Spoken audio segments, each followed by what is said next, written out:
Hello, I'm Julia Hankins. I'm the founder of Wellbeing Adventurers, and I also mentor and train other children's wellbeing specialists and practitioners.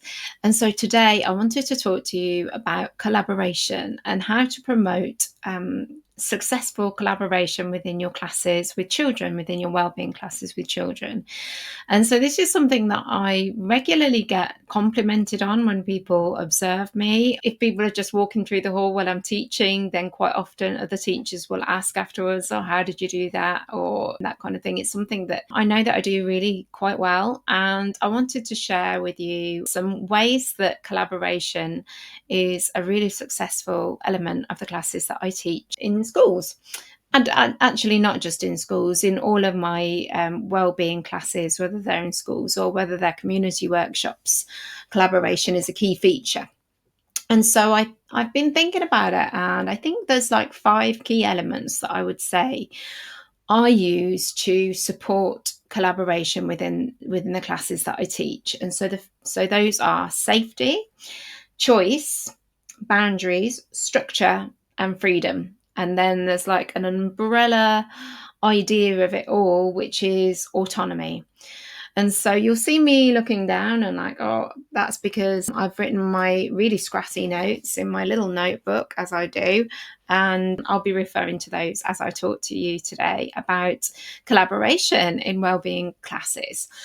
So the first one and the most important one for me is safety. And so whenever I'm getting children to collaborate with anybody, whether it's a partner or a group, it's really important that they are safe, but also that they feel a sense of emotional and psychological safety with that person. And so whenever I'm encouraging children to work together, I'll always come from that lens of, do you feel safe? And it's something that if a child is struggling and they don't know who to work with, I might even say to them, who do you feel safe with? So I wouldn't even say to them, who's your friend, or who do you like, or anything like that. I would say, who do you feel safe with? Because children often know who they feel safe with more than they know who their friends are, particularly if they're a neurodivergent child. They may not know who is their friends and who is not their friends. That might be something that's confusing to them, but they are most likely to know who they feel safe with. So safety is the first and most important element that I include in my collaborations. And the second thing is choice.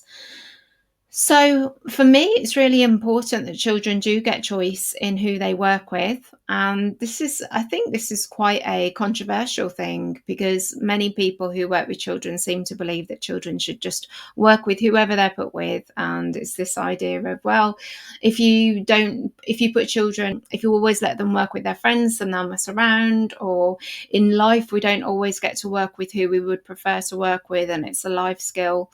And all of those other ideas. And actually, from a kind of more practical point of view, people seem to think, oh, well, I'll put them together. It's just easier if I put them in pairs and I put them like whoever they're sitting next to, because it's easiest for the adult in the room. And actually, I think that choice is a really, really important thing. It makes children feel like they have autonomy over the situation, and it makes people feel safe because they know who they're working with and they feel comfortable with those people. So I do give an element of choice in my classes, and I'll be talking more about that a little bit later on. The third thing is boundaries. So I'm very clear with the boundaries on what I am expecting to see and what I'm not expecting to see when children work together.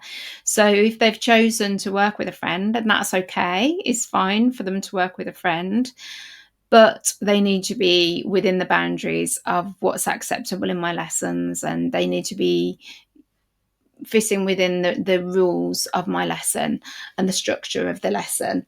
And they need to know what's okay and what's not okay. So that's something I communicate with them. And within that, there's also consent.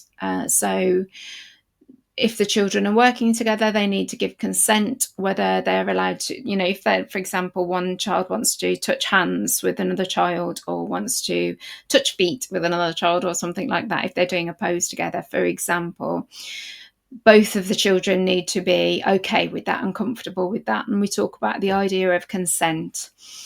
And then going on from boundaries, there is structure. It's important to me that the children understand what's expected of them within the time that they're working or collaborating with another member of the class. So I give them like a framework to work from, either a container to work within or a structure to build from, so that they understand what it is that they're doing, and that they're really clear on what they're doing. So there's always structures in when I'm expecting children to work together. And then finally, freedom. I give lots of choice so that they can be free and creative and imaginative in what it is they're creating. And the tasks that I set will have structure, but they will also be quite open-ended at the same time. So I appreciate that at the moment this sounds quite vague. So I'm going to talk about it and how it might look in a class that I'm delivering. And then I'll be a bit more specific about it. So how this looks in practice for me are children can choose who they can collaborate with, and they can move around the room, they can swap places, they can move to a different mat if they want to, if we're you doing a mat-based class. And as long as they are comfortable with who they're working with, and as long as they are doing the tasks that I've asked them to do, and they're following the class rules, they'll understand as well that if they're not following those things, then I will move them, I will separate them, but they do generally choose who they're going to work with. I'm also quite open about group sizes. So I used to, when I first started doing collaborations, encourage like partner work and then like groups of 3 or groups of 4. And I realized that I was just being rigid for no real reason. It was, where are those numbers coming from? They're kind of arbitrary, just from my own head. Like, I think they should be doing partner work. What's the purpose? Really, it's more important to me that children feel comfortable in what they're doing, that they're participating, that they're joining in, that they're learning, that they're developing and they're testing their skills. It's more important for me that they're doing those things and they are in a group that is a specific number just because I said so. And so I'm quite open with group sizes now, and I tend to just call it collaboration. And yeah, it's important to me that children are collaborating and joining in. So they might be in partnerships, but they might also be in a group of 5, and that's totally fine too. So I'm giving clear instructions based on the task. So for example, I might give, I'm just thinking of a class that I taught yesterday. I got some children to choose 2 poses, and they were focusing on the transition between those 2 poses. So they had to select 2 poses, and they had to think of a creative way to move from one to the other. So move from one pose to another pose in a different way.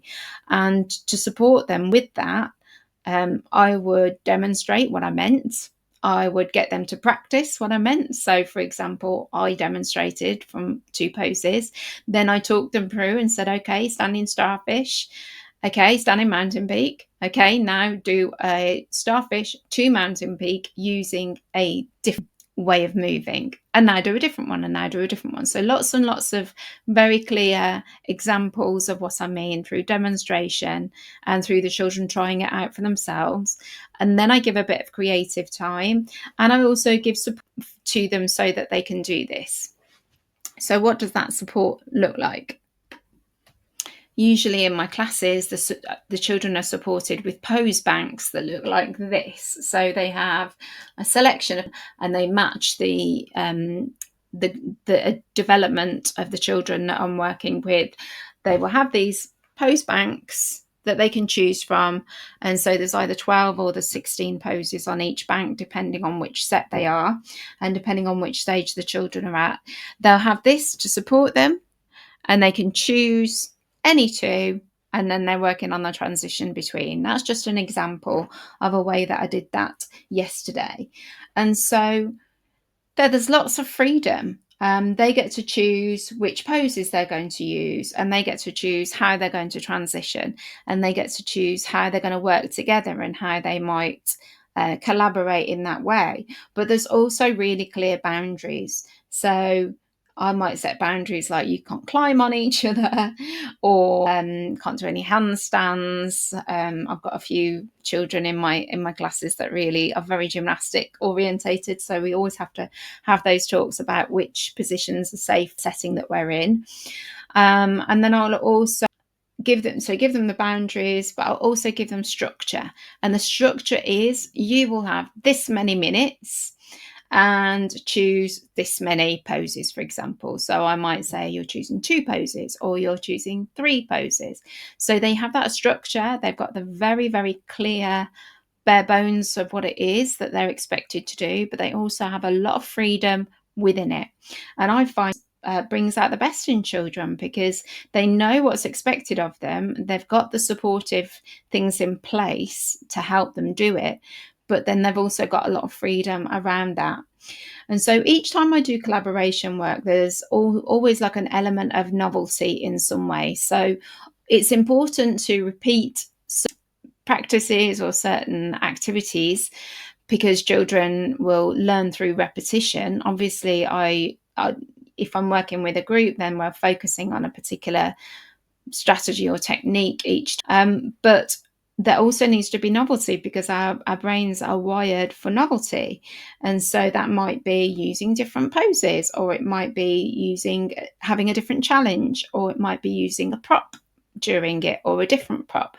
And that just little element novelty helps to engage the children even more, and it makes it feel like a completely different task to them, even if they've done something very similar in the previous term or the previous year. We're adding in another layer of challenge. And so what doesn't change is my expectations. That always stays the same, and the children know what to expect, and if they're messing around, then they will move, and that's just an expectation. So those are my thoughts on collaboration. Those are some things that I do to help children to collaborate. And I just wanted to talk to as well. Some people might say children should learn the skills of working with anyone. And life isn't like that. Sometimes you do have to work with somebody that you don't like. Well, that is true to a degree, but also these aren't adults, these are children. And so they need to learn the skills, and we need to give them those skills to be able to collaborate with anyone. And the way in which they learn those skills to collaborate with anyone is by practicing with safe people. And that's what we're doing in this kind of activity, practicing in safe spaces, collaboration skills to build on. Also, learning who they feel safe with and learning to be able to choose based on that sense of safety is a vital skill in itself. And it might keep them safe one day, knowing, right, these people make me feel safe, I'm going to work with them. These people do not make me feel safe, I'm going to avoid them. And that's very, very just as a life skill. And I also would like to say as well that there are times in my lessons when children are asked to work with somebody who isn't their choice. So, for example, it may be the person next to them that may not necessarily be a close friend, for example. But when I do, I'm very clear that it's a very limited time for 1 or 2 minutes, and the task will be very, very clear. And so I do give those opportunities to work with other children that aren't necessarily their first within other lessons. So that's my thoughts on collaboration. That's how I promote collaboration within my classes, or a really, really simplified version of that.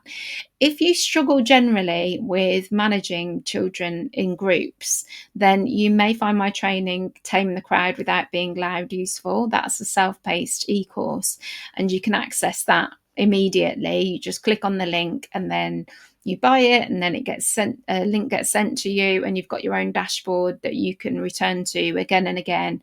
And there's lots of different modules that support you in working with children. So if you struggle with managing behaviour, or you'd like your classes to feel more fun and calm rather than chaotic, or you're having issues with just behaviour management in general, then you may that course really useful.